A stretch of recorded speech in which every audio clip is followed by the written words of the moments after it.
Do you know that? Did you know that everybody has a competitor, and the way you choose your competitor determines what you'll become in the future? I give you a few examples, like to prove to you that everybody has a competitor, and everybody is in competition. People who drink in the bar, there are people who feel that they must be known that they can hit very many bottles in a day. He can even take a crate without getting drunk. And by so doing, his ego is fed. He begins working and say, for me, that guy, when he comes, that guy can drink. And he's drinking all this and the rent is being demanded. It's very possible. Somebody can even say, I want to compete to have very many girls or very many boys or guys, they would call them. You will go to such a competition. And what we must know, dear friends, is that we are living in a world where there is competition at all levels. Choosing your competitor wisely will determine how your future will look like. You choose a fake competitor, your life will become more fake. You choose a good competitor, your life will improve. Thank you very much, ladies and gentlemen. I want to welcome you to a big conversation today. My name is James Alom, the only Italian born in Teso. And today we are focusing on competition in business, and we are looking at the positive angle of competition as an entrepreneur. When you're doing a business, you need to compete positively, and to understand the competition and how vibrant is it in a world of business. I'm joined by a business expert, a real estate personnel, a well-traveled personnel, Mr. Stephen Ogol. Nice to have you, sir. Thank you so much, my brother James, and our esteemed viewers. My name is Stephen, and I'm very happy to be part of this show because, personally, from my own experience, I see the topic of today as a topic which is very much important. And also, I look at competition as our engine of progress. But first, what would one look at as competition? Competition is, in a simple language, would be setting a rivalry, or like having someone that is trying to do it more than you do, or having someone who wishes to do it more than you do, but you choose not to allow the person to overtake you. So competition in a real concept, especially as an entrepreneur, becomes the core of quality, becomes the core of quantity, but also becomes the core of timeliness.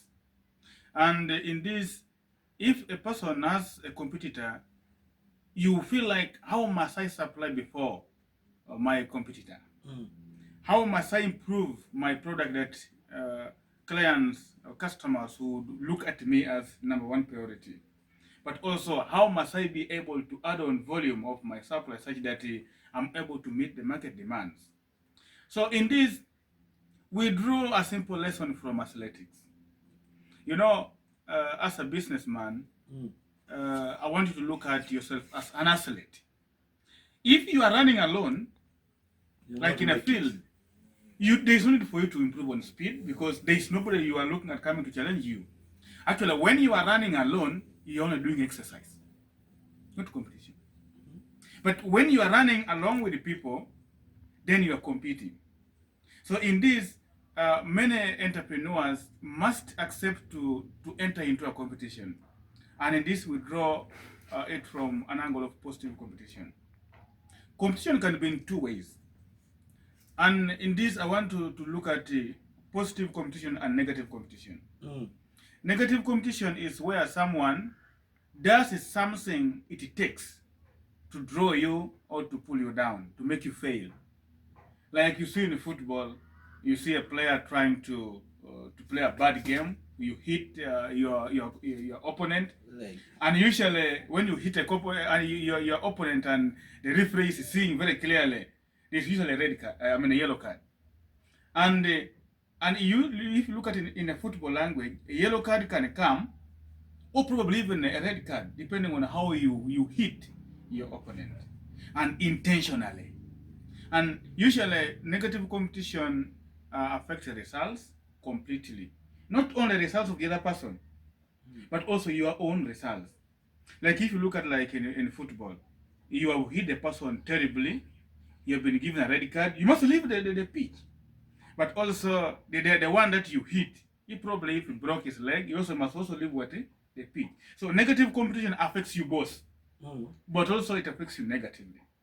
But when you come to positive competition, it becomes like a morale boosting component that makes all of you strive to achieve. And in this, as a business person, you must have a person who is slightly better than you in a business. Slightly better than you. That's when you will grow. But if you are better than that person, then you will think you are a giant. You're not looking around and seeing who is coming. And for us, we focus on like if you are setting up a business, you must look at and say, now in this place, who is better than me?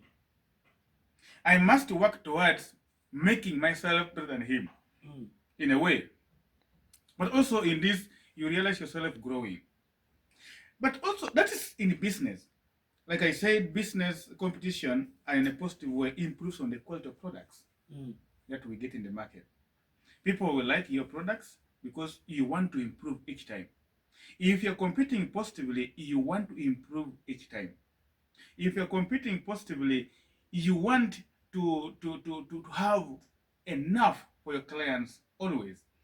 But yes, I have seen scenarios whereby businessmen who are doing the same business, one decides to lower the price so that he attracts the other ones, and the other side you find that the price remains high or slightly to the other one. How much sense would you make out of that? Is that part of negative competition or positive competition?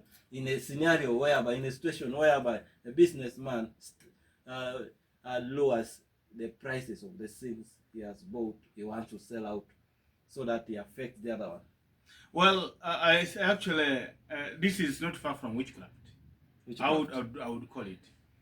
In a sense of business, we don't necessarily lower the price to attract customers.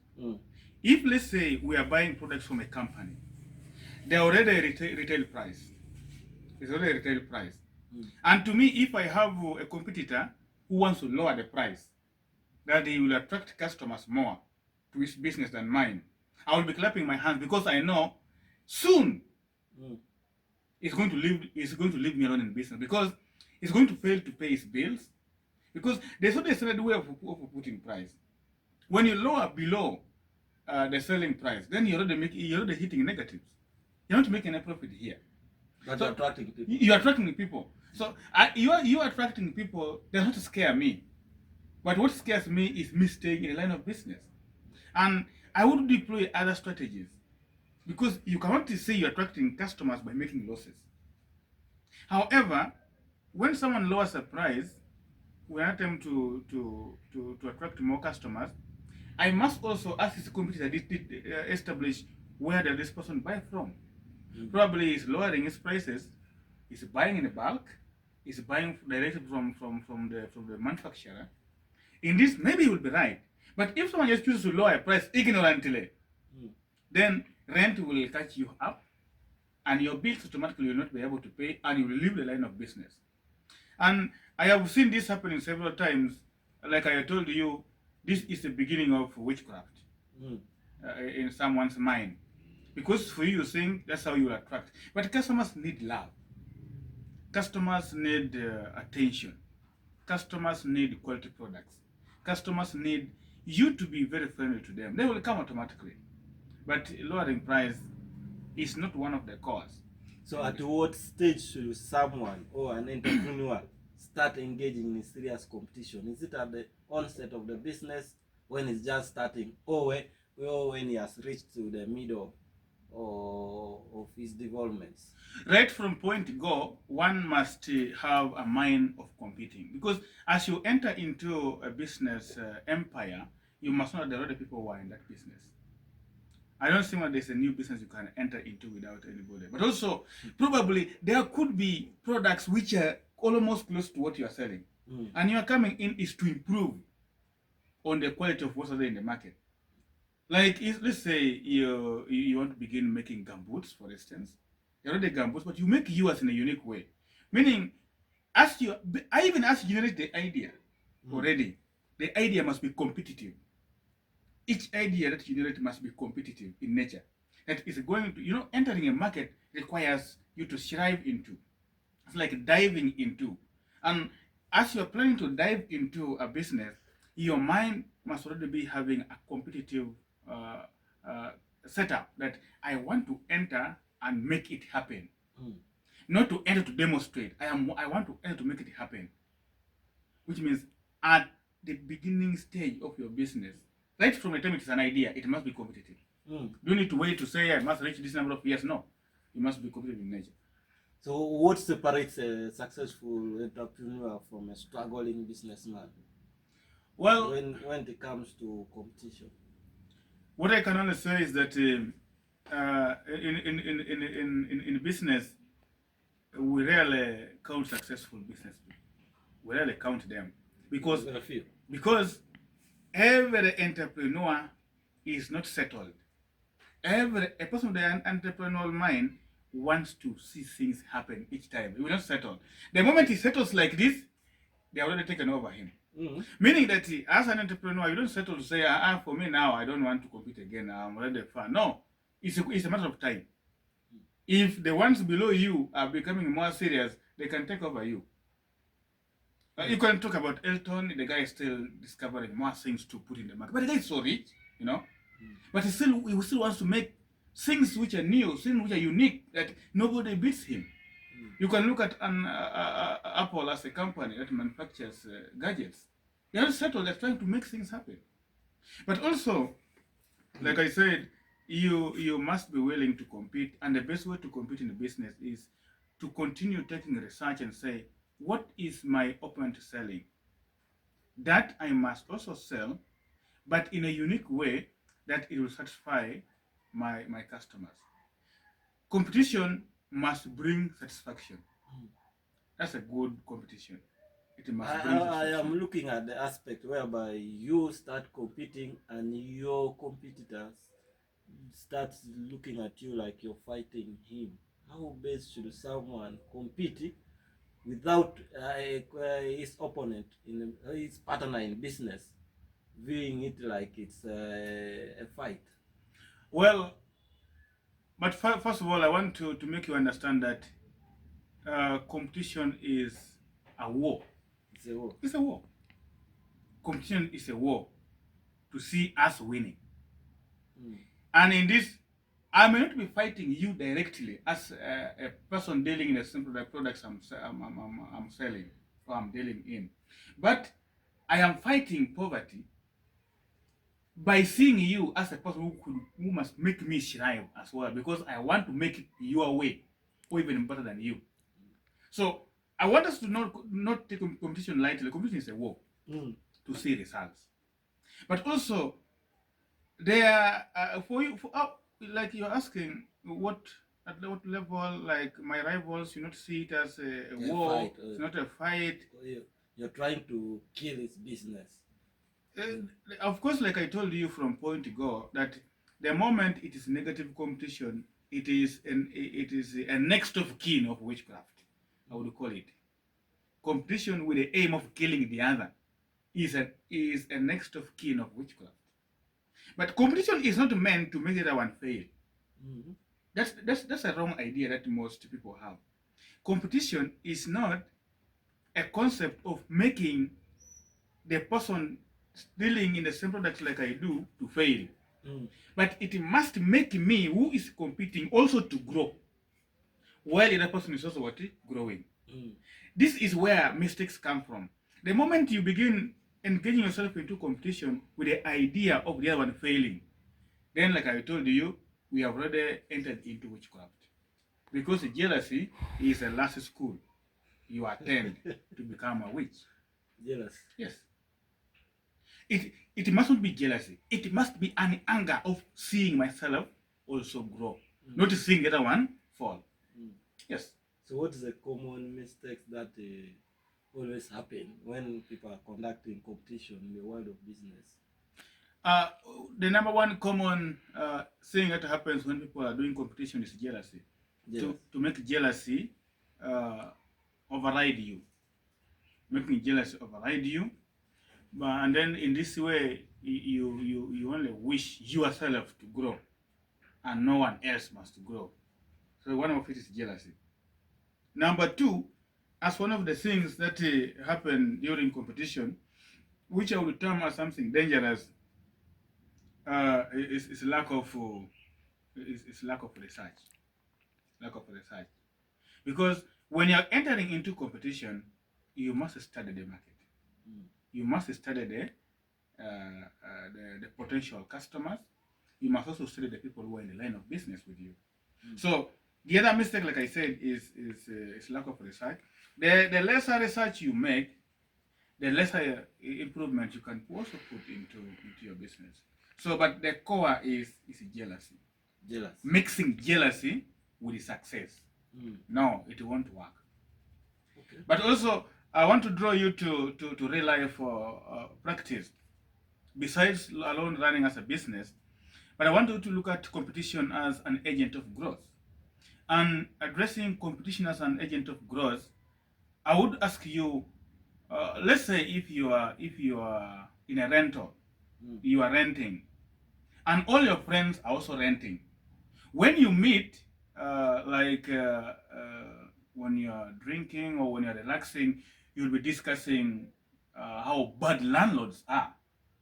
Could be the common thing. Mine is bad, I want to get a better room somewhere. But in a competition, as an agent of growth, if you are renting, you must not make all your friends to be those who are renting, because we discuss the same thing.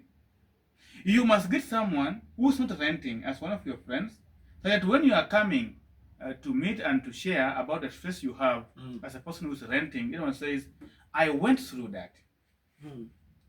I'm just an ex of the government of landlords. And for me, then you'll be asking, but how did you make it?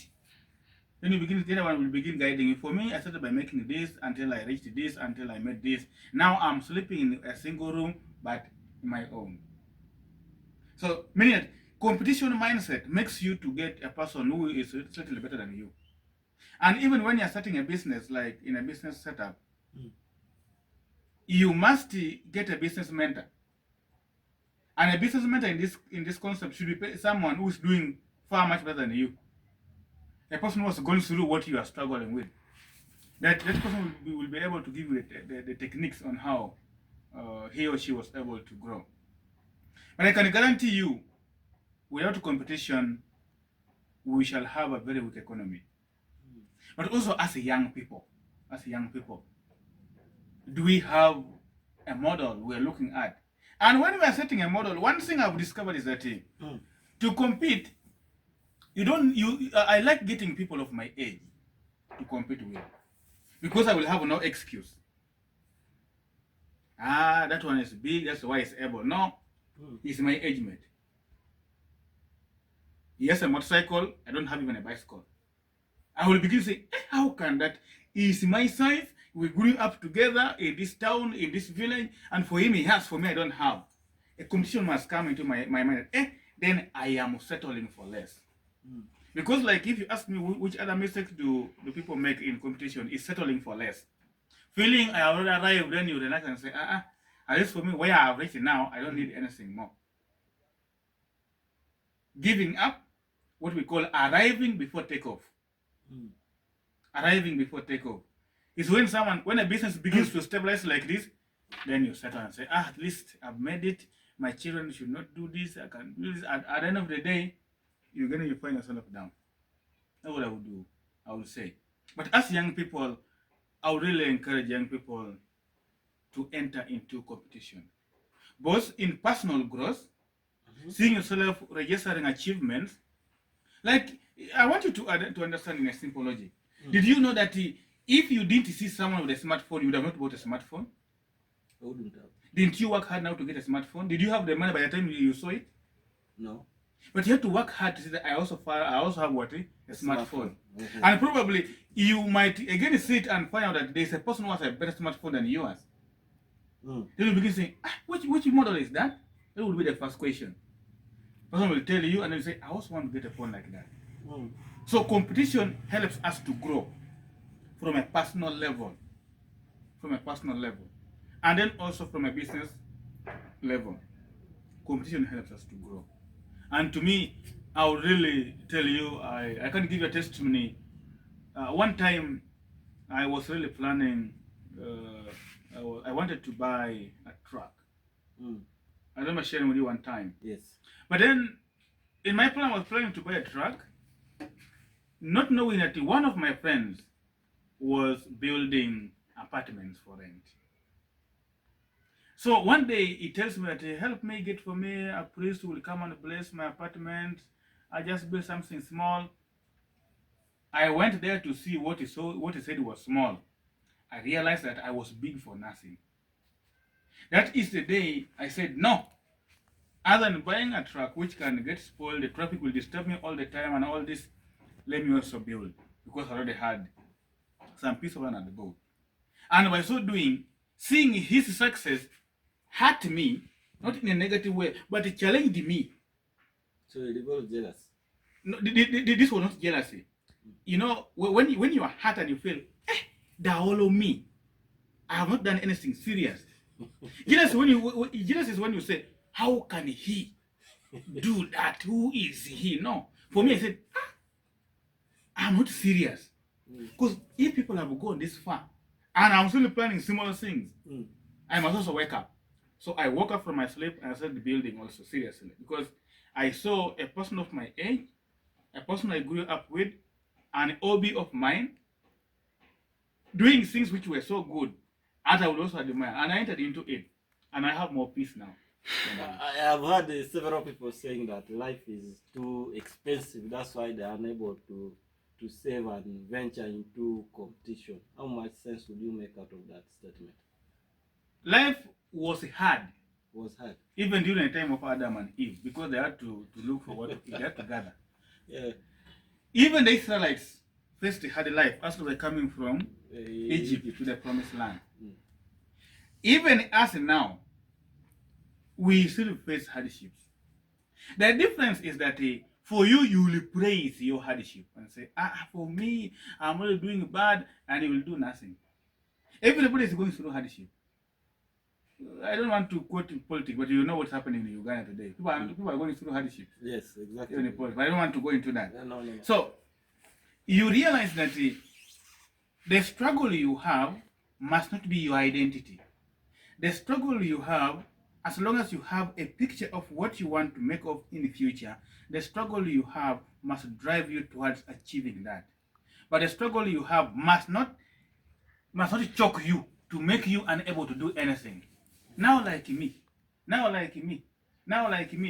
So if you are struggling, it's true people are struggling.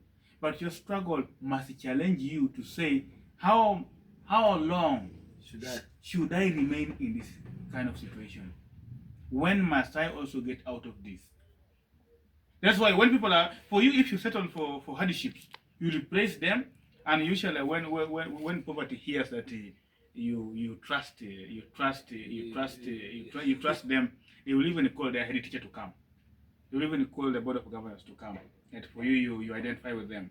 So now, someone who settles for hardships and faces hardships will still be eating. Will still be buying clothes. While others also, the same struggle you are going through, when you are running to buy a shoe or a latest jeans or shirt, the other one will be buying a goat. We are all competing. For you are running for clothes, a big smartphone with a better camera, better memory. The other one is running to buy a goat. In 2 years' time, what will happen to your phone? You're the one who bought a phone. How many phones would have come out of yours? There will be two, like something of that kind. It's not true. Yours would have depreciated in value. Maybe the screen got cracked, you can't sell it at a high price. But the other one, the goods are produced. I say the goods are produced. So to me, I started learning the power of small money. after attending some conference when I was in Kampala, Mm. where our professor was saying, you guys, you think you're very poor, but have you ever gone to supermarket, you buy things, and you remain with a 500 shilling coin? We said yes. What did you tell the counter person? He said, now what do I buy with this 500? Instead of it getting lost in my pocket, what do you have anything? So for him to say that money is the only money that you have in your life, the money which remains after you're bored, you should go and drop it somewhere. You do the same for 2 years and tell me how much money you'll be having. You will get surprised. So to me, I would not really allow and accept people to say I am doing bad because I am struggling financially. I have got no job, and these are people who like saying I am like this because of I grew up in this kind of background. But I can also guarantee you that that saying of that statement of saying that I am not able to do it because I come from a poor background only ends at 14. 14 years. 14 years. That's how fight has been reduced. The moment you reach 15 years, 16 years, you are becoming the background. You're mature now. You're maturing. You are becoming the background shortly. The moment you marry after university, let's say you succeeded to university, the moment you marry, you produce children, your children will now call you the background. Because you used to hide that you are poor because of your parents. You grew up struggling. Even your children will soon say they are poor because their father, who is you now, you know the background is struggling. So this, to me, should encourage young people to draw a lesson and say, if this is my current situation, you know, first in the Catholic Church, when you're hurt of your sins, you beat the chest. I confess, So now, you as a young person, as a person who's listening to us, must reach a level of beating your chest and saying, until when will I get out of this situation? I am tired, I am irritated, I must get out of this. Then it makes you to start doing something serious until you get out of that. So young people, we must not get where to hide. And this would be the core point, of course, that young people would say, I wish I had a job, I would have done something serious. Living a life of excuses. Living a life of excuses. You will still justify yourself. Now the ones who have gotten the jobs will say, I wish if I was earning this amount, I would have made it. Even when you earn that amount of money, you will still keep on adding. A life of excuses. So I can really testify that from my own background, I realized to say that for us to succeed, we must get hurt. We must get so annoyed with the situation you are in and say, I must get out of this. Okay. Not beginning to clap. Now for me, I'm here. What will I do? I'm just here. It will be so dangerous. I can guarantee you, even next year, it will be the same thing. But if you chose to develop a competitive mind and say, I must get out of this, it will prove to us that you have been thinking all along. Well, as we sum up this conversation, do you think everyone is meant to be an entrepreneur, or we are fixing something that is not will not rhyme with everyone? Well, it would be a brilliant question. Is everyone meant for this? I would say that God has designed all of us to deserve good. We all deserve good things, good life, good businesses, good one. But then everyone will not be able to do it because it's a competition. And you can see already in athletics, we have fans and we have players, even in football. There are others who will accept to be players, others will accept to be fans, others will accept to be managers, others will be referees, others will be linesmen, others will be what? But everyone is meant to deserve a good life. But the choice is very important. But I wouldn't love really to say that everyone is designed to be an entrepreneur. Everyone, like the word everyone is. Yes. But also I could say everyone can become.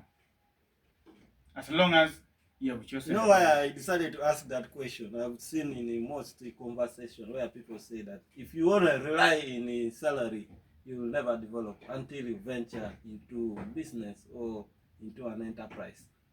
That's why I decided to ask you that question. Which is very true.